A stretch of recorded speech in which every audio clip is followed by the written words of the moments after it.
Willie D live. What's up, family? Slavery is over and Jim Crow is dead. Furthermore, America has moved past its history of systemic racism, and that progress should be recognized.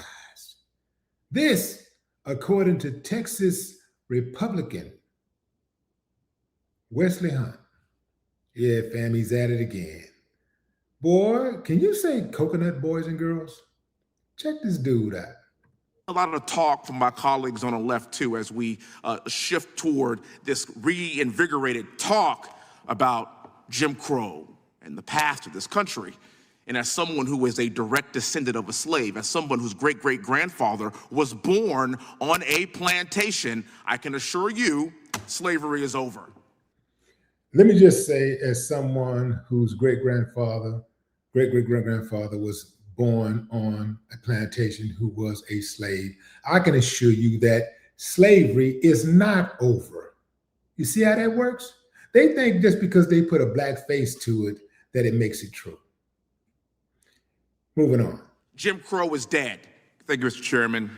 Mr. Lopez, you're a 16-year-old sophomore at Wiley High School. Did you ever imagine that your high school in Texas, of all places, our great state of Texas, of course, would become a breeding ground for pro-Sharia material and Islamic conversation? I would never imagine that we would have a hearing questioning the legitimacy of terror-linked organizations going to schools. I would never believe we would have this, but that's the America we live in, and it's a sad situation.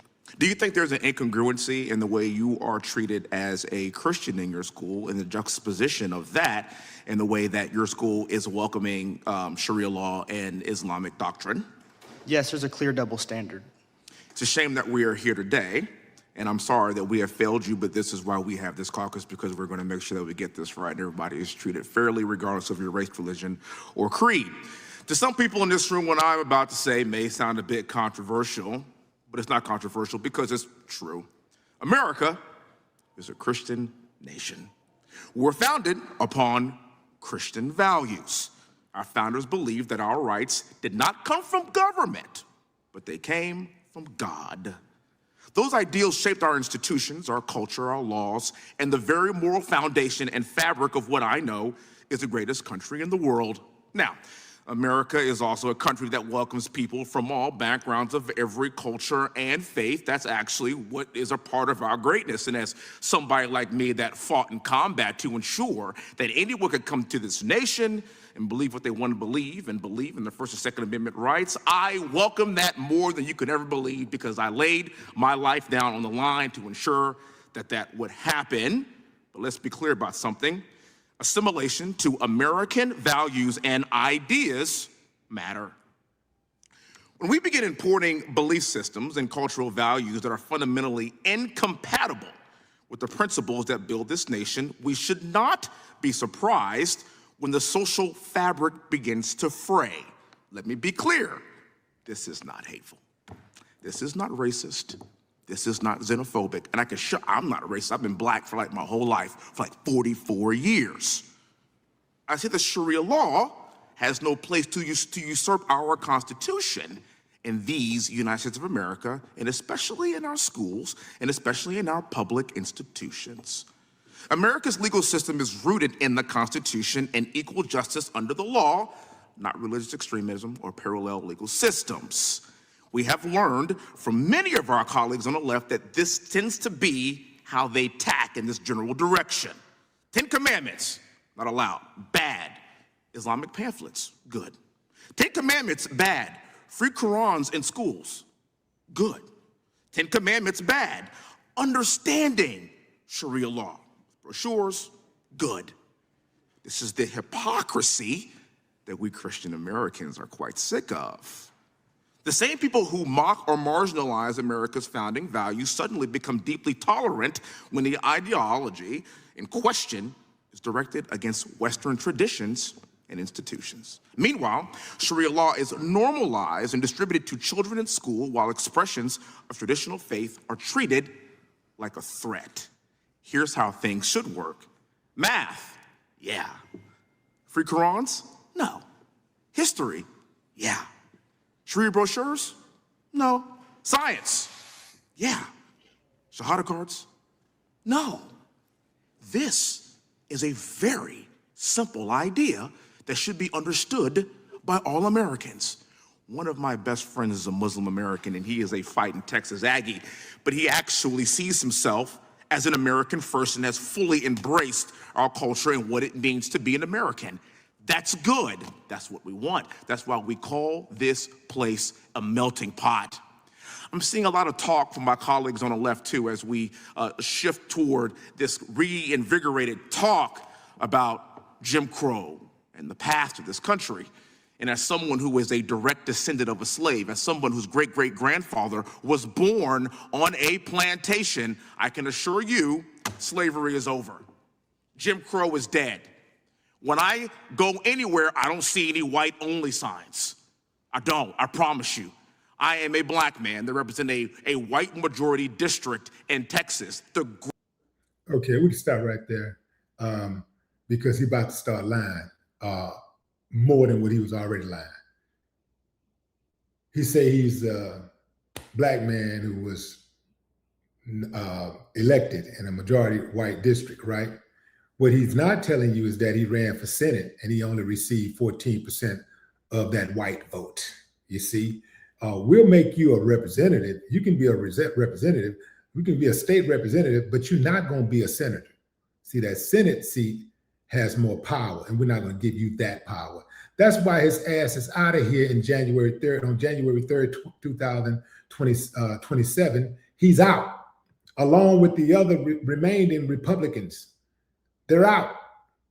There will be no Republican congressman in the House from the South in 2027. They're out. He won't tell you that part. So he talks about slavery being over. He talks about how he can have and pretty much do whatever he wants to do and all this stuff. And there is no whites only signs. Say, dummy, they don't have to put up white only signs anymore. They can just do it. They don't have to put the sign up. They just treat you like a sign is up. That's the game. That's what they did. Instead of putting up the whites only sign, that was a little bit too bold, just a little bit too audacious. So they just started, they took the sign away, and then they still, instead of saying you can't come in here, they let you come in, and then they find something wrong with you. Like, we don't like the fact that you took your food back. You asked for the food to go back. You're a little too loud. They drag the service or just give you horrible service, make you feel unwanted. Sometimes you don't even get through the door because they tell you can't wear that. See, they don't have to put this whites only signs up anymore. They can still have the same behavior. It can still have the same outcome without a sign. The KKK, they don't have to wear hoods anymore. Now they wear police badges and they walk around with guns. See, they don't have to wear the hoods anymore. They can straight up be lawmakers and say that they want the 14th Amendment to be done with. They can say, we want it out of here. We want you to shut it down. The 14th Amendment guarantees Black people or former slaves citizenship to the United States and equal protection under the law. You got Republicans who are flat out saying that they want the 14th Amendment gone. They don't have to wear hoods anymore. It's a different level now. It's a more sophisticated level now. But Wesley plays dumb and he act like he don't know what's going on because Wesley is one of them black dudes who has decided I'm going for self and I don't care how it affects anybody else. If they can use me to get what they want, I don't give a damn.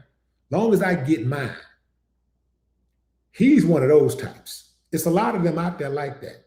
They will throw their entire race under the bus as long as they can get some money, or this is even sicker, the ones who just want to be accepted. They just want white approval so badly. It's amazing, man. I hate to even have to talk about this type of stuff because I do have white friends, and they some good people. I mess with good people. If I consider you a friend, that means that you've passed the test. That means that I consider you to be a good person. But the rest of them, good Lord. And he act like he can't see it. We're watching it every day. Just yesterday, Donald Trump, your president, was asked how he felt about all of these black candidates and members of Congress and politicians losing their positions. And he said the progress is going good. Or no, let me back up. He said the process is going well, something like that, something to that effect. He says it's going pretty good. The process is going good. That's what he said. He's telling you, like, I don't know how they hear something different. He keep telling you straight up, not just telling you, he's showing you. And they still don't get it.